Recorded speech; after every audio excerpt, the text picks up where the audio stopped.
Hi, and thank you for watching. Today I'm going to talk about My Last Duchess, and I'm going to give you some examples of dramatic monologue that is present on My Last Duchess.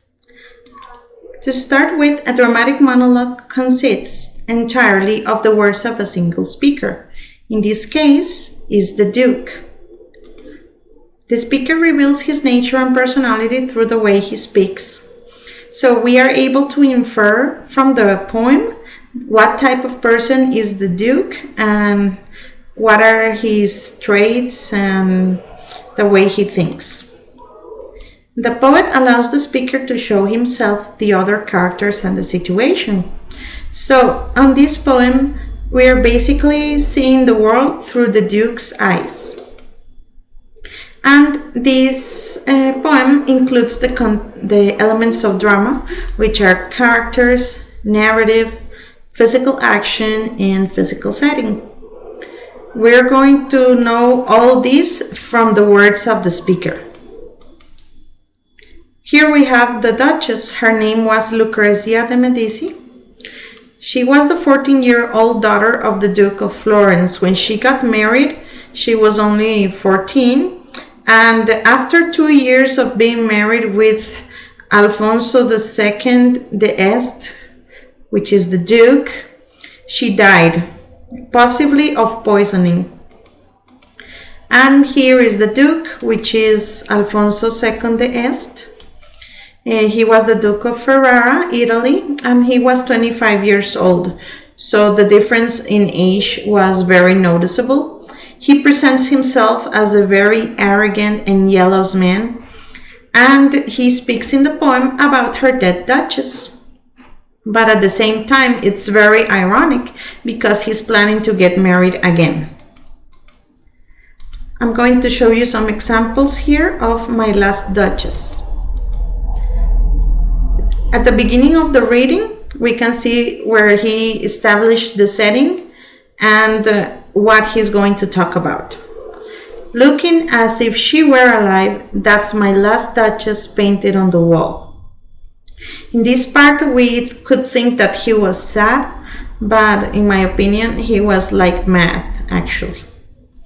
And here we have the fictitious painter of the drawing, because actually it was done by somebody else. And the story, this is all fictitious characters. And here we have, Sir, 'twas not her husband's presence only called that spot of joy into the Duchess' cheeks. She likes whatever she looked on, and her looks went everywhere. So right there we can see the vibe of jealousy coming from him, and now he's getting very mad.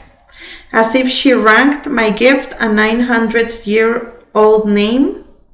And here he's talking about his importance at the time.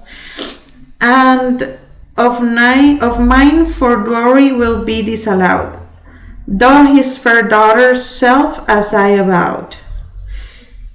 Again, he is now saying as if she was of his property because they were married.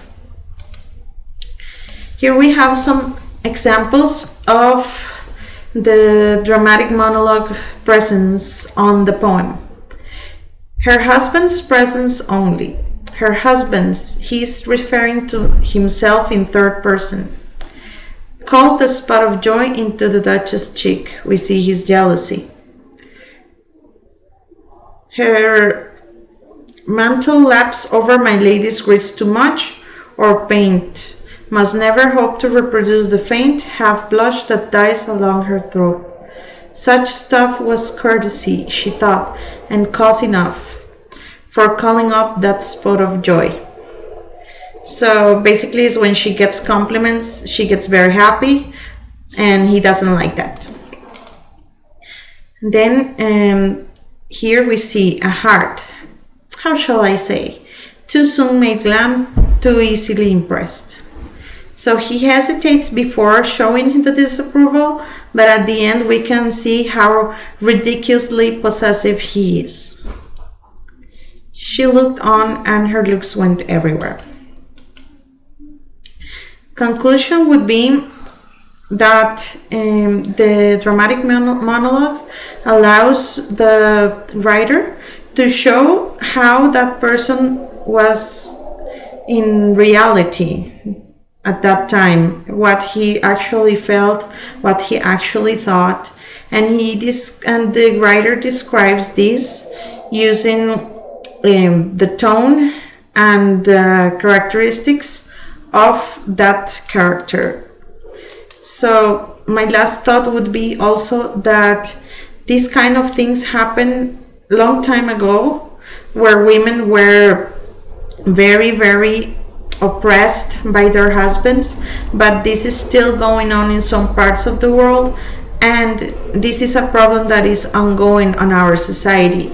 We still need to fight for our rights. We still need to continue showing that women have the decision on their lives, and it is very important to find out how this all started and how to end it as well.